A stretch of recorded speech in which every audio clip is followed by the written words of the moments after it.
बंधुगण यही अल्प दिन गोटे घटना मत भारी अभिभूत कला खुशी लगिला।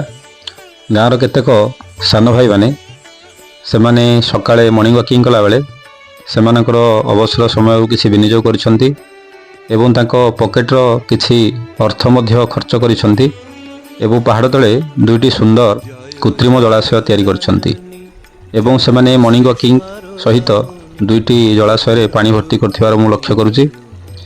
यही दुईटी कार्य तांकर आमर पहाड़ तले थिबा पशु पक्षी मानकु बहु मात्रा रे उपकृत करेबो, आमर पशु पक्षी मानकर तृष्णा निवारण करेबो। एही भली सुंदर कार्य युवक मानक देखि मते खुशी लागिला एवं मु भाबी आम गाँव जदि पिला माने एही भाव गठनमूलक कार्यक्रम निजक विनियोग करेंगे गाँ हसिबो, आमर गाँव में अनेक विकास घटिबो। तेणु यही सान भाई मानकु वास्तव में आंतरिक धन्यवाद।